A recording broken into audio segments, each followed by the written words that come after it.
Here's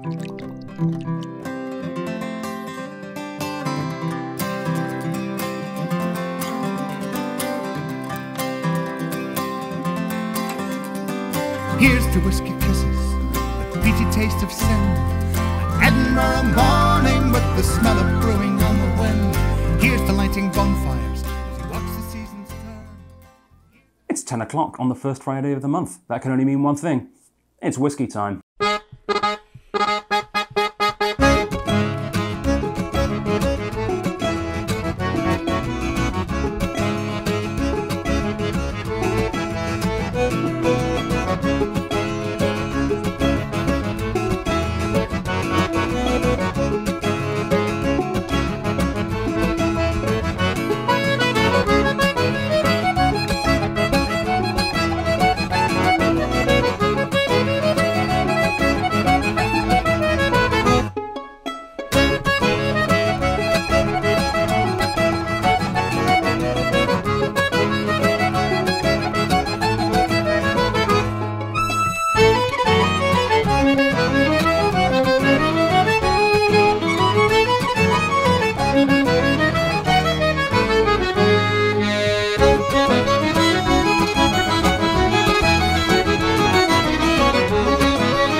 Greetings, whiskey folk, and welcome back to the Dram Association channel. My name is Adam Bradshaw, and today on Drinking Out Loud, it's time to release the SMWS OutTurn. SMWS Canada 121st OutTurn. Let the roaring good times begin. And yeah, an absolutely stunning OutTurn. And I already know this because instead of recording this video before the preview tastings, I'm recording it afterwards. I've already tried these whiskies not once but twice, so you'll be getting my third impressions. I've already got a solid opinion on all of this release, and I can't wait to share it with you. Just like last month, it's an absolutely phenomenal lineup. They're starting off the second decade very strongly here at the SMWS. But we have very limited numbers. Sales went very well at the OutTurn, and a couple of these bottles we only got the one case of to sell right now. So yeah, hopefully you're pretty quick off the bat because we only have one of a few of these bottles, actually. So head to strathliquor.com/SMWS right now and keep that page loaded. That is where you'll see all of the new releases that are available right there at the top under new releases. Yeah, I recommend sticking a couple in your basket right now if they if they feel like they're whiskies that you are interested in. And if you're not quite sure, well, carry on watching this video and hopefully I will help you make up your mind. Quick note as well, the OutTurn preview tastings are back. Some people haven't realized that we've started doing in-person tastings again yet. We have, and tickets for next month's are already on sale right now. We have, unlike in past years, we've actually started doing preview tastings now, so we're trying to get the tastings in before the first Friday of the month. So the next tastings, you will be able to come on November the 25th and November the 28th. And like I said, tickets are available right now, and they're the tastings for the December OutTurn. All right, on with the show, on with the December OutTurn. Whiskey number one, what do you got to tell me? Get Lost. Well, that's just lovely, isn't it? Whiskey number one today is Get Lost. The nose had lemon, thyme, and elderflower, dried mango and char-grilled pineapple, hand-tooled leather, scorched wood, vanilla, and champagne. A complexity to get lost in. The succulent palate boasted toasted coconut, demerara, and barbecued bananas. Treacle scones and lotus speculoos, with hints of cinnamon and caramelized pork. The reduced nose found more fruit, ripe melon, raisins, honey, beeswax, cinnamon buns, and egg custard tarts. The palate became even juicier. Syrupy peaches, black currants, pears, and vanilla. Iced tea and corn cobs on a beach house's deck. The finish tantalized with dark chocolate, ground coffee, and warm oak. After 8 years in ex-bourbon wood, we moved this into a heavy toast, medium char, refill hoggy. Okay, so This is Distillery 59. This is the 64th edition from Distillery 59. And this, honestly, was a bit of a sleeper hit. I didn't know what to expect on paper, but I really enjoyed this whiskey both times I've had it. The one thing that really stood out to me was actually that champagne note in the book. Something you don't often see in a whiskey note, but came across to me as this wonderful yeastiness, this effervescent yeastiness, which I really, really enjoyed. A lot of buttery, a lot of caramel notes, a lot of coconut, and yeah, I mean, exactly the kind of whiskey you'd expect from a ex-bourbon cask, and especially one that's had the HTMC treatment, the high toast medium char. All right, the particulars on this: it was distilled on the 18th of February 2010. It's from the Highlands. It's aged for 10 years, and it's bottled at 57.5. There was exactly 300 bottles of this produced from that hogshead. Interesting. Weirdly enough, the first thing I got on the nose today was custard, and it's kind of coming across as that egg custard tart they're talking about. And for those who are worried, egg custard tarts aren't meant, well, good ones aren't meant to be eggy. It's just that the custard is made with eggs. It's like a better, proper custard. Yeah, lovely, lovely, lovely nose. Lovely powdery custard. And for me, a juicy oak and vanilla whiskey like this is the perfect way to start a whiskey tasting. You want to start with the slightly less bold flavors. Not that these flavors aren't bold. It's a very, it's bold for this flavor profile, but the flavor profile itself is a good place to start because it kind of gets drowned out if you have it after like a peated whiskey or a heavily sherried whiskey or something. So this is a great position for this whiskey. I think it's a fantastic way to start a tasting, but it's also one of my favorite profiles. I love this kind of profile to start an evening of whiskey tasting, or a morning, as it happens to be right now. Because I prefer it over the alternative. The other way to start a tasting is often the slightly more lighter and floral whiskies. And whereas I like the lighter and floral whiskies, I don't know, it doesn't get my, for want of a better term, juices flowing as much as this does. Because this is, I don't know, this is a very approachable Moorish style of whiskey. You know, that sweetness that really comes through in a really lovely way. And I really, really do get a little bit lost in this whiskey. It's quite phenomenal. Distillery-wise, so Distillery 59, really interesting distillery. It's Tir Ninich, a distillery you don't often see on its own, but we'll see it quite often blended. It actually has a really weirdly similar history to Clynelish, a distillery that again gets used a lot for blending, but we do sometimes see on its own as well with official bottlings. They both started by landlord of the Highland clearances. The Clynelish landlord was particularly unpleasant, but weirdly enough, and I can't stress how much of an anomaly this is, the guy that started Tir Ninich was actually a nice Highland clearances landlord. And he might have actually been the only one on record, weirdly enough. He was beloved by the people that lived on his lands. He was really good to his people by all records. And it's also, like, I feel like a bit of a lost marketing thing. I feel like Tir Ninich should absolutely be using this guy as like not a mascot, but like a marketing tool, I guess. Because it's such an amazing story. Not only was he like a beloved landlord from the Highland clearances, that's not the cool thing. The cool thing is how he ended up being a Highland clearance landlord. His name was Blind Captain Hugh Munro, and he was actually a Napoleonic war hero that got blinded in active duty, and apparently got given land up in Scotland in recognition of his service, which, I don't know, I think Blind Captain Hugh Munro is an awesome mascot for a whiskey. Yeah, really, really cool slice of history there. Also, just like Clynelish, they happen to open a second distillery. And this, I believe this is the second distillery. The first one eventually did get knocked down, much like Clynelish and Brora. Around the same time as Clynelish as well. It's also the only major distillery in the modern era not to have a mash tun. Something I found out, and I had to look more into it. because there's actually quite a few distilleries in Australia that don't have mash tuns. They buy their mash from a brewery. In fact, several distilleries buy it from the same brewery, which I find quite interesting, which is kind of clever. Some people think it's a bit of a travesty, a bit dishonest to not have the whole process take place at the distillery, but hey, I mean, it saves on space, it saves on equipment cost, and if there's someone down the road who knows everything there is to know about brewing with local barley and local ingredients and everything, then why not let them do it for you? Makes sense to me. That's not the case here, though. They do the mashing on site, they just don't use a mash tun. They apparently use something called a hammer mill and mash filter, which gives their new make spirit an oily green tea flavour. Cool. Yeah, phenomenal way to start the OutTurn. There's only a couple of bottles of this one available. I would pick it up now if this seems like the kind of whiskey profile you like.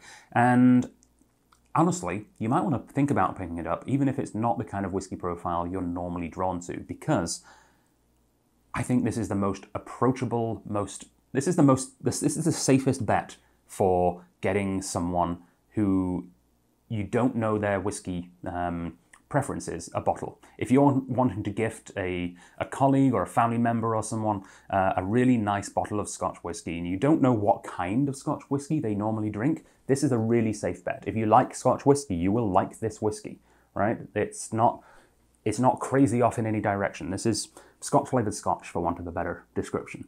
And if you're interested in this Scotch-flavoured Scotch, well, you have to already be a member because it is under the $180 threshold for the new member offer. This is $173.82, and it's available right now at strathliquor.com/SMWS.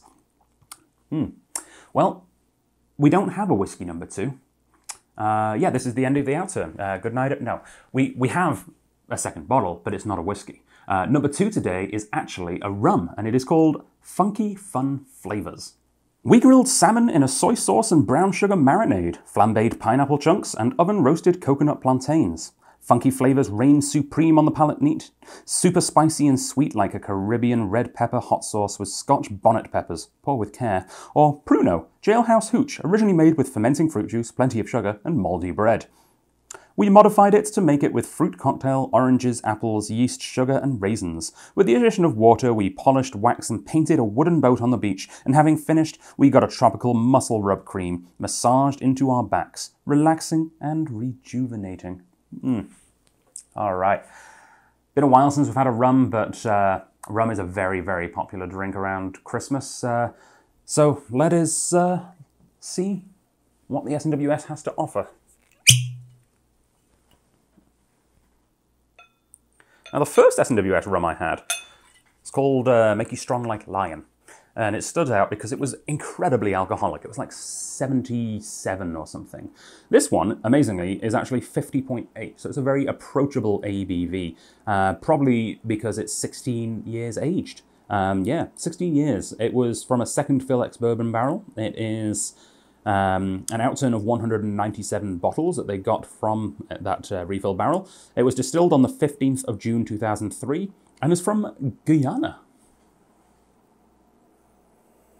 And apparently, the company that made this has a history dating back to around 1670.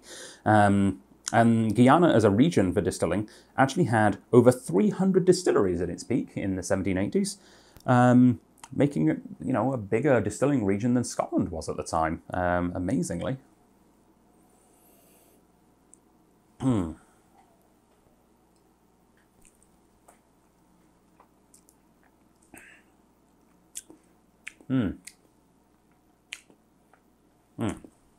If you're looking for a malternative, if you have a whiskey palate but you want to expand and look for something new, this is a great place to start. The SMWS single cask spirits, it's an interesting program because a lot of people who are like really into certain types of spirits are used to the way that spirit is presented.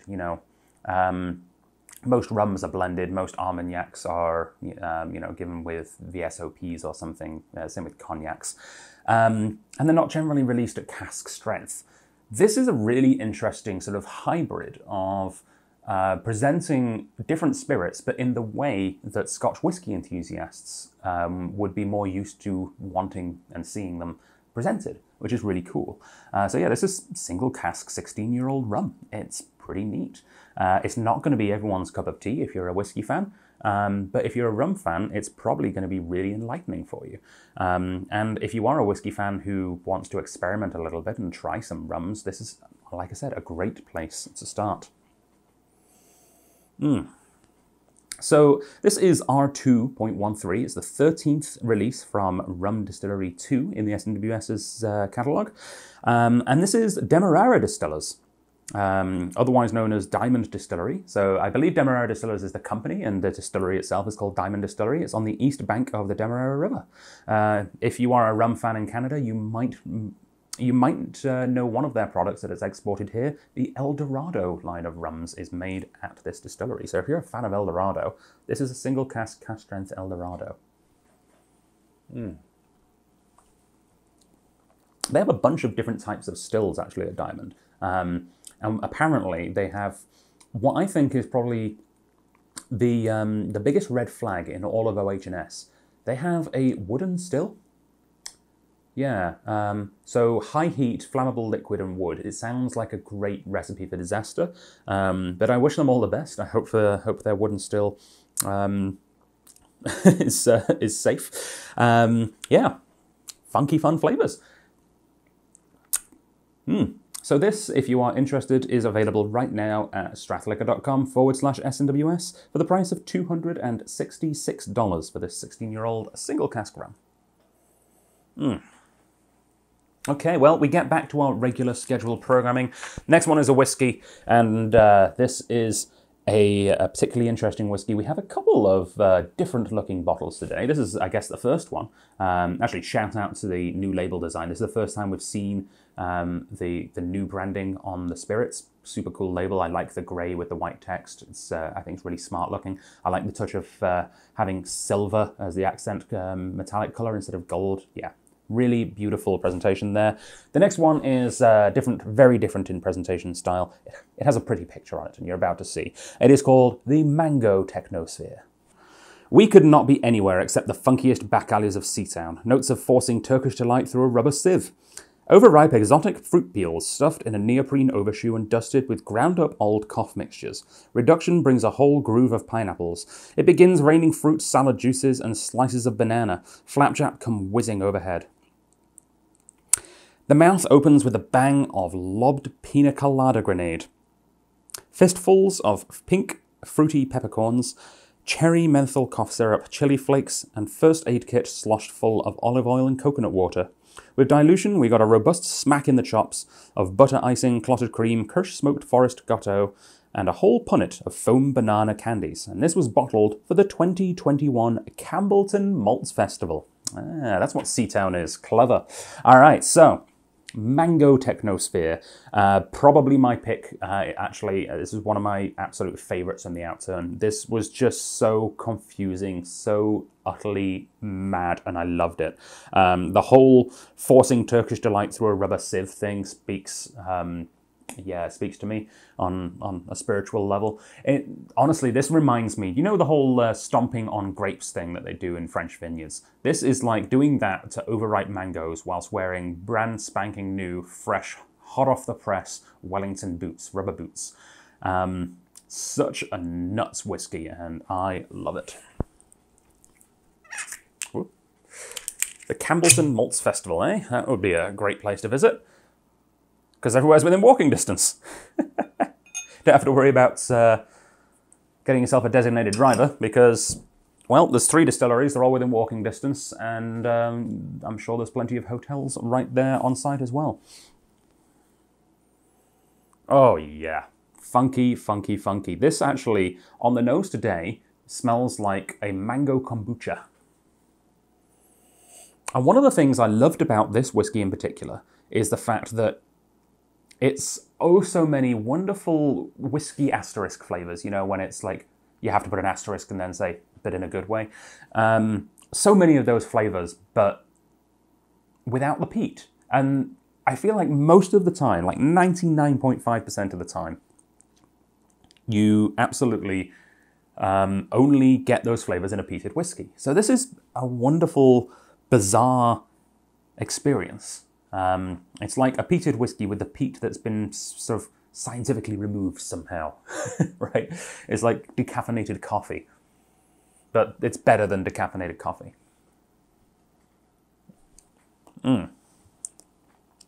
Oh, yeah. Rubbery, fruity, medicinal foam candies. Sweet. It tastes like Diet Dr. Pepper. Fruit salads. Oh, so much awesomeness in this whiskey. So yeah, it's a Campbellton. You've probably guessed that it's a Glen Scotia. It's a Glen Scotia. One of Scotland's smallest distilleries. They actually make 3 styles of whiskies: heavily peated, lightly peated, and unpeated. So I'm guessing this is the unpeated. The prefix of Glen in Glen Scotia was added in 1930. Before that, it was just Scotia. And it was added in honour of its previous owner, Duncan McCallum, who also founded the distillery Glen Nevis. Not Ben Nevis, but Glen Nevis, which also apparently existed once upon a time. McCallum tragically took his own life after drowning himself in the nearby Campbellton Loch after losing all of his money to a scam, which is a horrible way to go. But yes, apparently the distillery is haunted by his ghost to this day. But raise a glass to McCallum, and he's with us in spirit, quite literally. Lovely. The Mango Technosphere. Such a beautiful, crazy, mad whiskey. It tastes a little bit right now like fermented kiwi juice. I love it. And one thing I love even more, so I should go down the particulars as well. This is aged for 10 years in a first fill ex-bourbon barrel, distilled on 25th of August 2010, one of 219 bottles, bottled at 58.5 ABV. Which I used to think is strong until I tried the next whiskey. We'll get to that in a second. I should add a little bit of water. It is really good after a couple of drops, I should say. It opens up nicely. But what really adds to this whiskey, and I know this is bizarre, I poured a little bit of today's final whiskey into this at the end of the tasting to make a little bit of a blend, because I wanted to see what all of these funky, fruity flavors tasted like with a bit of peat. And my God, it's absolutely phenomenal. So if you feel like having a before and after, I would add a little bit of peated whiskey to this, after trying it, of course, and comparing the difference. I'm not saying that's how it should always be drunk. I think this is a beautiful whiskey in its own right, but it's a really interesting experience trying it with and without peat. Oh, absolutely glorious. The Mango Technosphere. Yeah, available right now at strathliquor.com/SMWS for the price of $221.65. Yeah, $221.65 for this wonderful Campbellton Malts Festival experience. And our next whiskey today is called Dragon's Blood Fragrance Oil, which I learned is not talking about actual dragon's blood, but because we don't know what that smells like, I guess, but rather this wonderful tree that you're about to see. We all agreed in an instant. Autumn leaves and bonfire, followed by toffee apples and s'mores. Such an evocative scent. The palate moved seamlessly on to pumpkin soup with a twist, some chilies to give it zing, as well as spiced rum-soaked grilled pineapple. Water opened another chapter of this wonderfully complex drama. Fresh plums, dried cranberries, honey, burlap sacks, and to top it all, dragon's blood fragrance oil. To taste, truly scrumptious. A chocolate Yule log sprinkled in snowy coconut. After 5 years in an ex-Oloroso butt, we transferred this whiskey into a second fill Pedro Jimenez butt. Ho. Ho, ho, ho. So, this stuff is dangerous. It is 67.8% alcohol. And I mean dangerous in a literal sense of you could ignite it. Yeah. I'll pour myself a dram. So. Phew. This caught me by surprise. I made the mistake of, nosing it and tasting it before reading the ABV. And if you do that, it will shock you. This is very, very powerful stuff. And I have to be honest, I I didn't like it at first at cask strength. I've grown to enjoy it now, but I didn't start liking this until adding water. And I added quite a lot of water, and then I loved it. This is one of those whiskies where you have to experiment a little bit with it. It's not necessarily going to hit all the right notes from the get-go, but once you've added water, oh my, it is, yeah, it's worth the effort. This is particularly interesting as well because we did have some people who absolutely loved this at cask strength. So I don't know whether they're just able to go past the alcohol better than I am. Maybe they're more seasoned drinkers than me, perhaps. But yeah, this was interesting. Not everyone loved it at cask strength. Some people did, but after adding water, the whole room was like, oh yeah, okay, this is why we got those little jugs of water. This is okay, perfect. So I'm going to try it again at cask strength right now.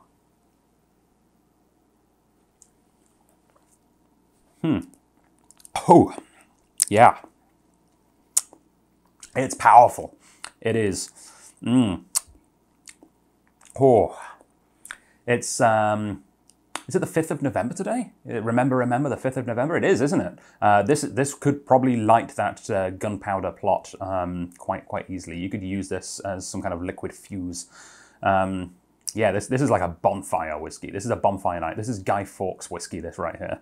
I like it now at cask strength, but I have to be honest, I mostly like it because I can see its potential. I feel like I'm peeking through a curtain at the whiskey that I know and love. So I'm going to add, honestly, quite a lot of water to this. You might be shocked at how many times I go back into the water jug with this pipette because I got to the point where I was looking at how the oils disperse, and it's not until it disperses really quite quickly that I like it. And I think that's going to be probably around the 45% mark. Because remember, you're getting this down from 67.8. That's a hell of an ABV. Oop, squeeze too hard. There we go. Fix it on the fly. Okay. That's starting to look good. Dragon's blood fragrance oil. So this distillery, interestingly enough, owes a debt of gratitude to the Free Presbyterian Church. And I know that sounds mad because it's a distillery, and this is 67.8% alcohol before I watered it down. And the Free Presbyterian Church of Scotland are teetotalers. But apparently, for whatever reason, I don't know, for the good of the community or something maybe, they actually helped to fund the construction of this distillery.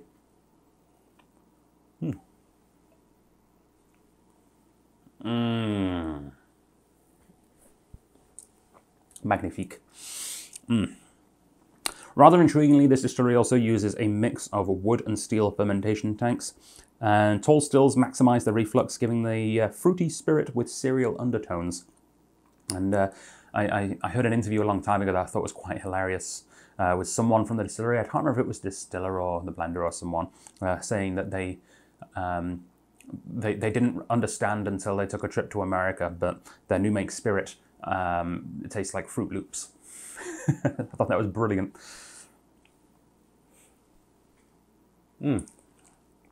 Oh, yeah, that is absolutely lovely. And bringing it down to around that 45 to 50 ABV mark, which again does absolute wonders for this, also reminds me of another fantastic whiskey because this is a key component, this distillery is a key component of one of my favourite blends, the Cutty Sark Prohibition.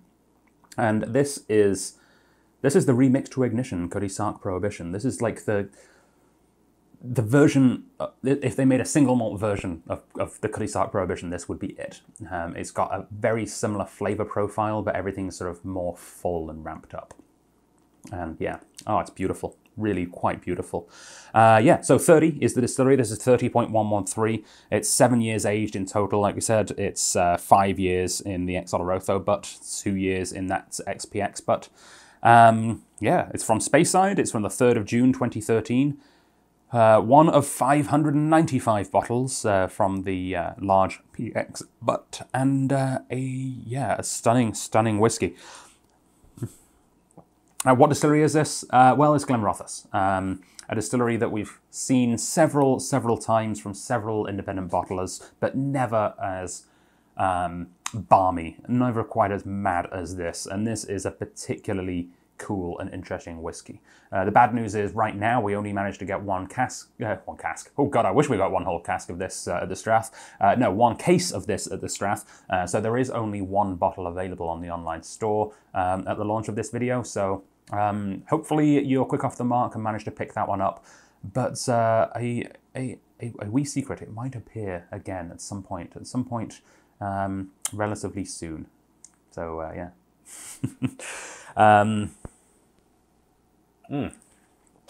It is, yeah, available right now, strathliquor.com/SMWS for $181.65. Okay, moving on to our next whiskey today. We're going back to the festival, a different festival this time. We've been to the Campbellton Malts Festival, and I just talked about the Victoria Whiskey Festival a little while ago. That is happening in January. Tickets will be going on sale, I believe, in early December, so keep an eye out for that as well. The SMWS will be there. But we're heading to the Speyside Festival, the Spirit of Speyside Festival now for Shake Your Butt. Intense and captivating aromas led us into a melody of chili chocolate, orange marmalade, and butterscotch as Brazil nuts and hazelnuts crumbled on top of carrot cake. On the palate we found cloves and ginger, and coffee joyfully jigging with roasted figs and brandy butter as blackcurrants merged with dark chocolate in the corner. With water, a celebration of party sparklers fizzed with cinnamon before orange sponge cake and banana loaf shook their thing with vanilla ice cream and a glass of port. Then stewed apples arrived in a salted caramel jumpsuit to dance alongside roasted bananas, cocoa nibs, and pear tarts dressed with star anise and orange peel, bottled for the 2021 Speyside Whiskey Festival. And yes, the picture on the label does have a dancing banana in a jumpsuit, and that is so cool. Dancing on top of a giant butt. Whiskey butt, that is. Well, sherry butt. Cool, yeah. So this is Distillery 63, is the 73rd edition from Distillery 63, one of 560 bottles, aged for 12 years in a second fill ex-Oloroso butt. 62.3 ABV, so relatively tame in comparison to the last whiskey.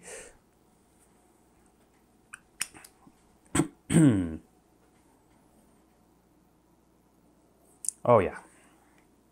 Classic, big, rich, sherried Speyside style.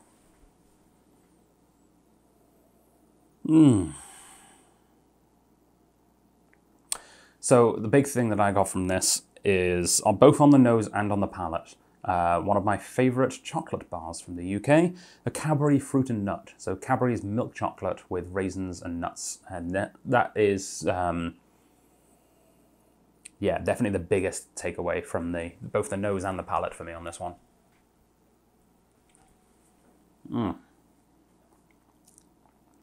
Yeah, beautiful. Beautiful, beautiful whiskey. Anything different coming to play today? Caramelized ginger. A lot of caramelized ginger. Ooh, just then. The sherry notes are like actual sherry there on the back palate. Oh, it's gorgeous. Yeah, I'm getting more of the chocolatey cocoa nibs thing. Glorious, glorious little whiskey. This distillery, Distillery 63, was actually founded specifically to produce malt for the black and white blend back in the days. However, in the modern era, it's used in Ballantine's and owned by Ballantine's as well. Interestingly enough, the malt that they use for making their incredible single malt whiskey is actually provided by Molson Coors. So yeah, if you're a fan of Molson's Canadian beer, same key ingredient. It's the Molson Coors plant down in, I think, Burton in the UK. So yeah, not actually anything to do with Molson's Canadian, but a fun little tie-in, I thought. Pretty cool whiskey, yeah. And it's nice to feel like we got to take part in the Speyside Whiskey Festival. That's one of the few good things that's come out of this global pandemic is being able to take part in some of these celebrations more easily from a distance. Because even if I could have gone to the Speyside Festival last year, I probably wouldn't have time or probably money to be able to go to. So it's nice to be able to take part digitally somewhat, and you can still do so even though the festival's over by drinking some festival bottled whiskey and also taking part in some of their YouTube videos. They've got tours of distilleries and interviews with distillers and all kinds of wonderful things as part of the various whiskey festivals throughout Scotland. And if you would like to take part through the SMWS in this year's Spirit of Speyside Festival, we have a few bottles of this available. We did get 2 cases of this one, but it was a big seller at the tasting, so yeah, we don't have too much left. The 63.73 is available right now at strathleger.com/SMWS for $207.74. $207.74. Well, it's a damn sight cheaper than a plane ticket to Speyside, I'll tell you that. All right, moving on. We have a black label up next. We have a special trip, not to the Speyside, but to a very specific place, an Orcadian pizzeria. We imagined on a cool autumn evening walking in Hobbister Nature Reserve with that magical mixture of sea cliffs, salt marshes and moorland. Lovely perfumed smoke from an almost unadulterated clean spirit, surprising given its age, nevertheless stunning. Add a little water and we found ourselves in a pizzeria with the aroma of dough in a wood-fired oven. The 2 pizzas we ordered were one with dry-cured smoked salmon pieces, peated mussels and buffalo mozzarella, and the other gorgonzola, parma ham, honey and seaweed. In 2017, we combined selected hogsheads before returning the single malt to a variety of different casks to develop further. This is one of those casks. All right, so an Orcadian pizzeria. We can't technically call this a single cask whiskey, despite it coming from a single cask, because it was actually a parcel of single cask whiskies that got vatted together and then put into single casks once again and then released. So it's a single cask whiskey, but it's a single cask single malt that's not a single cask single malt whiskey. I think. Whatever it is, it's bloody delicious. Let's crack her open. We only have one available for our online customers, unfortunately, because we did only get 1 case. And let's take a trip to the Orcadian pizzeria. Quick note for anyone who's interested in gastronomy. Yes, a peated pizza does sound absolutely fantastic, but you can't cook a pizza in a peat fire. You need really high temperatures for a pizza, and peat burns at a really low temperature, so you'll just end up with a soggy mess. The cheese will melt, but that's about it. So yeah, sorry to trample all over your peat pizza dreams, but it won't quite work. But you could have peat smoked ingredients on it. Like peated mussels, apparently. I don't know if that's a real thing, but I mean, smoked mussels are nice, so why not? Peat smoked mussels. Sounds good to me.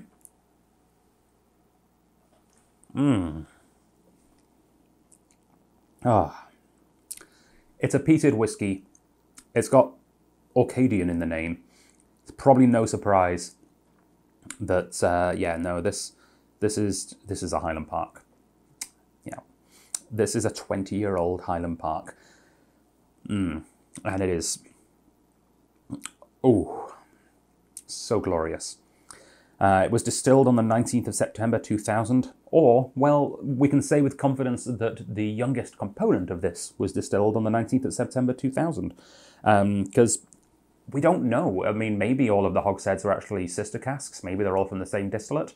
Maybe not. It's quite possible that whilst the youngest component of this is 20 years old, that there was actually some older stuff in there that got blended into it. No idea, really. Literally no clue.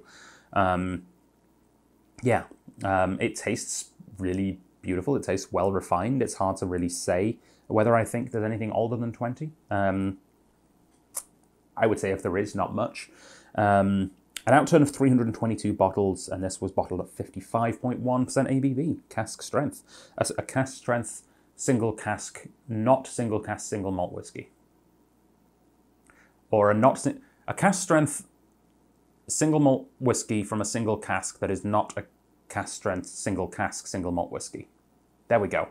It's a single malt whiskey from a single cask that's not a single cask single malt whiskey. Yeah. Yeah. All right. I really don't have much to add to this whiskey other than what's already written here. I think they've done a stunning job with the write-up, stunning job with the vatting. You'll know whether a 20-year-old Highland Park is the kind of whiskey that you want to add to your collection. If it is, there's one bottle available. Quick thing on Highland Park, despite its legendary status these days, they're still actually only debuted as a single malt in the 1970s. It's relatively new to the single malt sphere of things, although it started way back in 1798, so it was a blending whiskey for the vast majority of its lifetime. Yeah, and it's available, that one bottle is available right now at strathliquor.com/SMWS for $447.74. $447.74, which for a 20-year-old sort of cask strength, almost single cask, but not quite, Highland Park, that is a actually stunning price in comparison to their official bottlings and many other independent bottlings as well. So yeah, if that's something that speaks to you, then pick it up quickly, because, like I said, there's only one. And our final whiskey. One of the most interesting whiskeys I've had in a while. This is a Smoky McSmokeface. A typically surreal nose for this crazy make. Peat smoked honey, an old leather armchair, coal scuttles, smoked elderflower cordial, and an incrementally increasing medicinal quality. Pencil shavings and a first aid kit. With water, we found it shifted more definitely westwards, with more pure medical qualities, seashore freshness, clothes worn by a bonfire the night before, and raw tar. The mouth was velvety and smoky at first, dark chocolate with chili, vanilla, panna cotta, and campfire embers. Hugely smoky but decadently creamy at the same time. With reduction, it became more ashy, and some caramel popcorn, wild thyme, sage pork crackling, and bursting plumes of wood and peat smoke. Yeah, I mean, it sounds like it's going to be a Lacheg or a Lafroig or, something Isla or from an islands. It's not. It's a Speyside. Yeah, I know. I've not been this confused since we had that English one, the Warsey Horse. This is a peated. It's under peated. I would put it personally under heavily peated, which is why the SMWS is changing their flavour profiles, by the way. So I'm looking forward to an update from them on that. Yeah, I would call this heavily peated. This is Distillery 10824. It was aged for 11 years in a second fill ex-bourbon barrel, an outturn of 193 bottles that came out at 64.4% ABV, and it was distilled on the 18th of September 2009. Yeah, no, this is crazy. I didn't even know this distillery made heavily peated whiskey. I possibly should have done, but I didn't. I've never come across it. Their official bottlings aren't really available here, so I haven't seen their official bottlings around. And even their official bottlings, they don't have anything like this. They make a lightly peated one that has a touch of this with their regular stuff. But yeah, this is a distillery that was built in 1975 to produce a light floral malt for blending. Does that sound like a light floral malt for blending? Something went horribly wrong or right. Yeah, it recently became available as a single malt. And one of them has the tagline, just enough peat to start a fire. This is not enough peat to start a fire. This is frankly enough peat to start, well, nuclear meltdown. I'm not sure what this is going to start, but it's pretty damn balmy.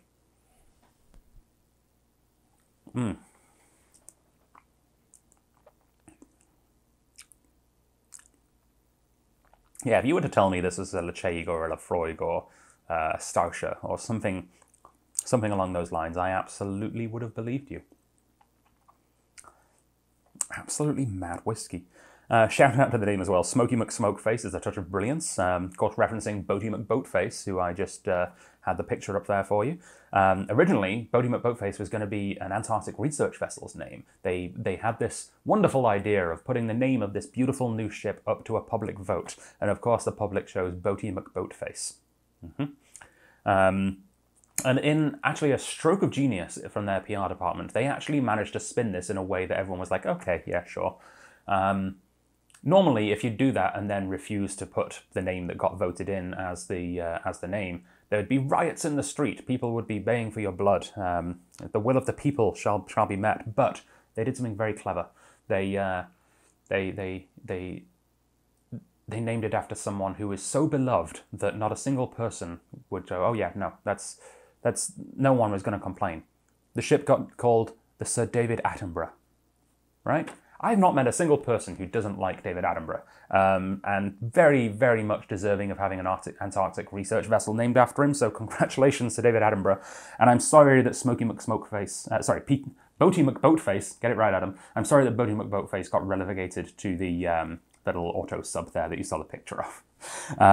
But yeah, this is an ode to that wonderful bit of British history, I guess. It's very recent history, but it will definitely be one that's remembered in 100 years' time.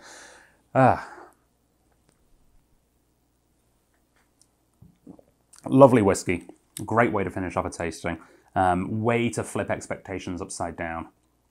Yeah, no one's going to guess in a blind tasting that this is a Speyside. You can have some fun with that. If you are a massive peach fan and you're feeling like the Speyside section of your shelves is somewhat lacking, this is the one. Yep. We have a few bottles of this available right now at strathliquor.com/SMWS for $186 even. Yeah, lovely wee slice of smoke.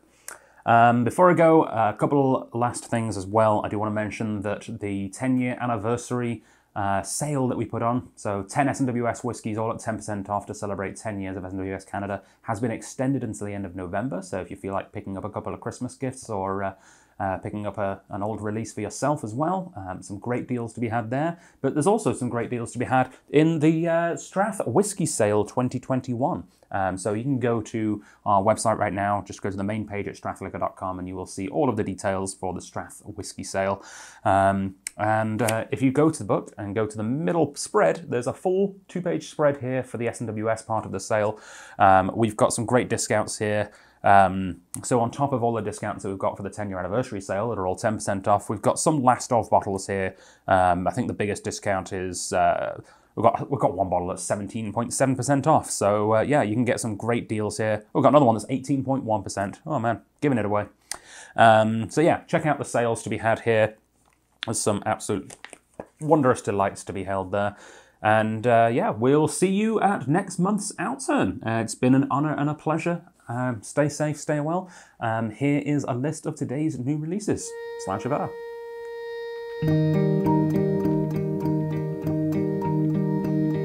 I see the young ones slowly strolling on their Friday promenade.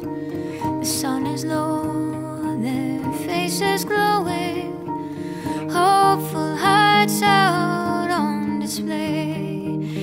And their dreams are wine and roses, quiet picnics in the park, holding hands and rubbing noses, softly kissing in the dark. I was much the same in my day, all impatient and unsure, but to love I soon surrender, pledge my soul so young and pure. For he gave me wine and roses, quiet picnics in the park, held my hand and we rubbed noses, softly kissing in the dark.